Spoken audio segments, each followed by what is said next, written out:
Hello friends, नमस्कार। स्वागत है आपका गवर्नमेंट एग्जाम प्रिपरेशन चैनल में। आज हम लोग देखने वाले हैं टेस्ट संख्या 40, जो कि यूपी पीएससी पीसीएस के लिए, यूपी पीएससी आरओ एआरओ के लिए है।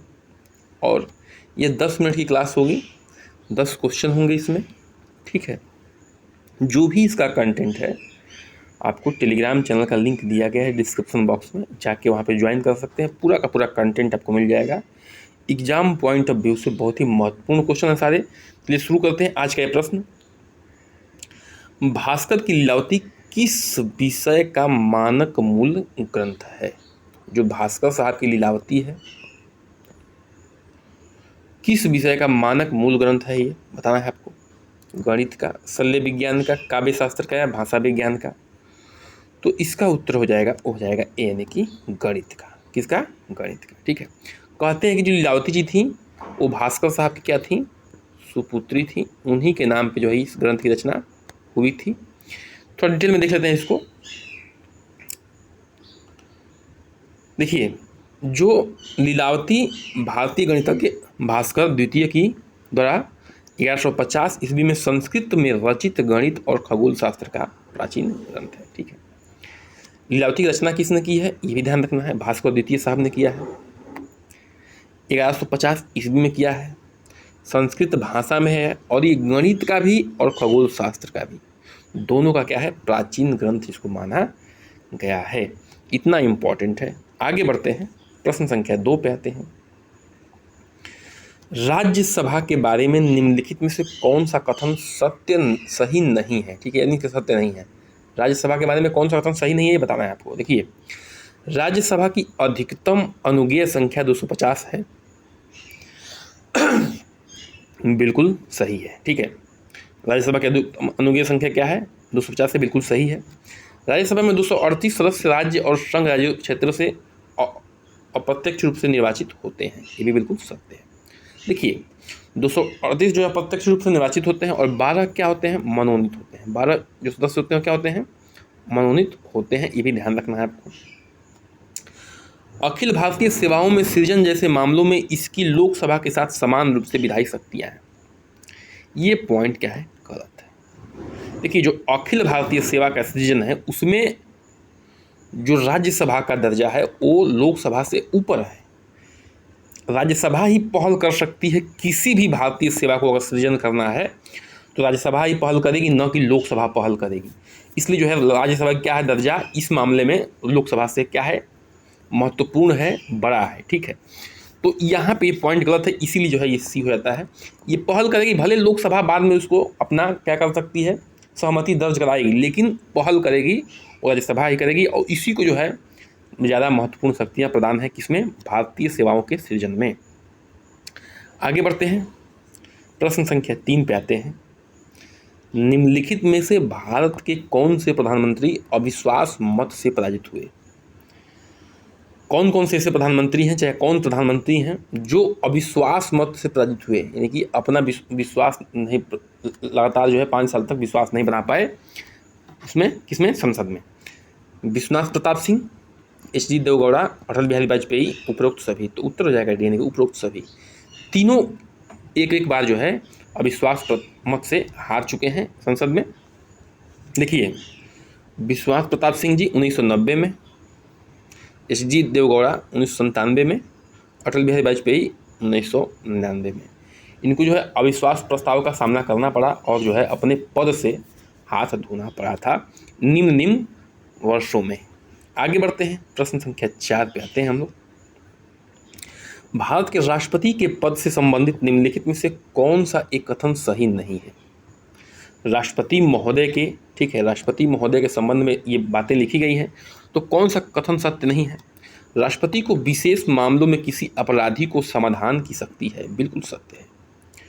अगर न्यायालय ने किसी अपराधी को कोई दंड दे दिया है तो इनको जो है ये शक्ति है कि उस दंड को क्षमा कर सकते हैं, ठीक है, कम कर सकते हैं, यानी कि उन्मूलन कर सकते हैं, या उसके प्रभाव को मोड़ सकते हैं, कम ज़्यादा या दूसरे तरीके से जो है उसको कर सकते हैं। ये इनको जो है शक्ति मिला है राष्ट्रपति महोदय को। लेकिन इनको इस मामले को, इस चीज़ को करने के लिए जो है कैबिनेट, जो गृह मंत्रालय है, वो क्या करती है, निर्देशित करती है कि आप जो है इनको कर दीजिए।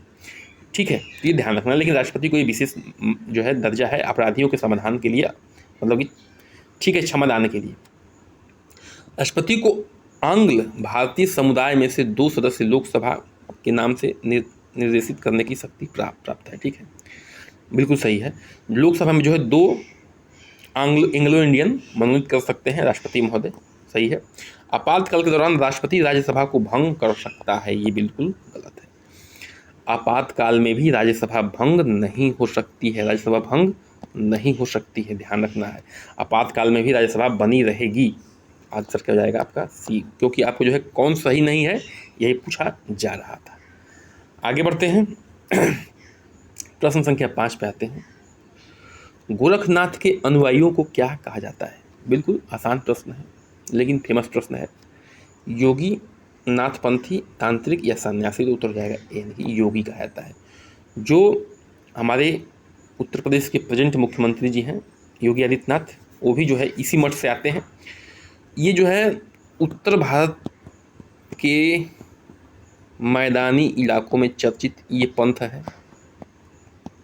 ठीक है, उत्तर भारत के मैदानी इलाकों में ये चर्चित पंथ है। तो गोरखनाथ के अनुयायियों को जो है योगी कहा जाता है। प्रश्न संख्या 6 पे आते हैं। गौतम बुद्ध ने परिनिर्वाण कहाँ प्राप्त किया? गौतम बुद्ध जी ने परिनिर्वाण कहाँ प्राप्त किया? लुम्बिनी, सारनाथ, कुशीनगर, बोधगया। कुशीनगर। परिनिर्वाण से मतलब है कि शरीर का त्याग, यानी कि इनकी मृत्यु। शरीर त्याग यानी कि इनकी मृत्यु जो है कहाँ पे हुआ था? तो कुशीनगर में हुआ था। ठीक है, देखिए थोड़ा सा इसके बारे में जान लेते हैं। गौतम बुद्ध जी जो है जीवन के अंतिम पड़ाव में हिरण्यवती नदी पर स्थित कुशीनारा पहुँचे।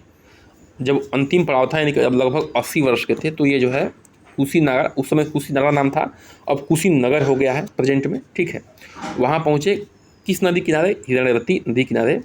80 वर्ष की आयु में जो है 483 ईस्वी पूर्व में इनका क्या हो गया? निधन हो गया। इस बौद्ध परंपरा में महापरिनिर्वाण कहते हैं इसको। ठीक है, इसमें क्या कहते हैं? महापरिनिर्वाण कहते हैं। तो 483 ईस्वी पूर्व इनकी मृत्यु हुआ था, ये भी इम्पॉर्टेंट है। 80 वर्ष की आयु में मृत्यु हुआ था, ये भी इम्पॉर्टेंट है। इसको महापरिनिर्वाण कहते हैं, ये भी इम्पॉर्टेंट है। कहाँ पे मृत्यु हुई थी? कुशीनगर यानी कुशीनगर में, ये भी इम्पॉर्टेंट है। और हिरण्यवती नदी, ये भी इम्पॉर्टेंट है। ठीक है, तो ये ध्यान रखना है सारे पॉइंटों को। आगे बढ़ते हैं, प्रश्न संख्या 7 पे आते हैं। निम्नलिखित में से कौन कनिष्क के समय में थे? कौन कौन जो है कनिष्क के समय में थे? इम्पॉर्टेंट प्रश्न है। नागार्जुन, वसुमित्र, अश्वघोष, उपरोक्त सभी। तो उपरोक्त सभी यानी कि नागार्जुन साहब भी थे, वसुमित्र जी थे, अश्वघोष थे। ठीक है, ये जो है कनिष्क के क्या थे? कनिष्क के समकालीन थे। ठीक है, कनिष्क के समकालीन थे। इसके बारे में थोड़ा देख लेते हैं। देखिए, जो बौद्ध दार्शनिक पार्श्व, ठीक है, इसको ऐसे भी लिख सकते हैं। वसुमित्र और अश्वघोष ये बौद्ध दार्शनिक थे, कनिष्क के समय थे। नागार्जुन विद्वान थे और चरक क्या थे? चरक जो है महान चिकित्सक थे। चरक क्या थे? महान चिकित्सक। ये जो है कनिष्क के क्या थे? दरबार में सभी लोग थे। आगे बढ़ते हैं, प्रश्न संख्या 8 पे आते हैं। वायुमंडल की जो परत रेडियो संचार को संभव बनाती है, जो वायुमंडल की परत है रेडियो संचार को संभव बनाती है, क्षोभ मंडल, क्षोभ सीमा, आयन मंडल या समताप मंडल? आयन मंडल जो है रेडियो के संचार को क्या करती है? संभव बनाती है। ये ध्यान रखने वाली बात है। ठीक है, तो आयन मंडल के बारे में थोड़ा जान लेते हैं। देखिए, आयन मंडल की ऊंचाई जो है पृथ्वी से 80 से 640 किलोमीटर के मध्य है। आयन मंडल की ऊंचाई कहाँ पे है? 80 से 640 मीटर के मध्य है, किलोमीटर के मध्य है। इसमें विद्युत आवर्षित कणों की अधिकता होती है। इसमें जो है विद्युत आवर्षित कण है। तो रेडियो वेव क्या करती है? जैसे मान लीजिए कि ये अर्थ है और ये आपका आयन मंडल है। ठीक है, तो रेडियो वेव यहाँ से जाती है और टकरा कर फिर वापस आती है इस आयन मंडल से। ठीक है, आयन मंडल से, क्योंकि इसमें जो है क्या है? विद्युत आवर्षित कण है, उनसे टकरा के आती है वापस, और इस तरह से जो है काम करती है रेडियो वेव। आगे बढ़ते हैं। भारत में रबी के दौरान फसलों का निम्नलिखित समूहों में से किसको उगाया जाता है? जो रबी की फसल है उसमें से किसको उगाया जाता है? गेहूँ, जौ, चना, चावल, मकई, गेहूँ, जौ, मकई, चावल,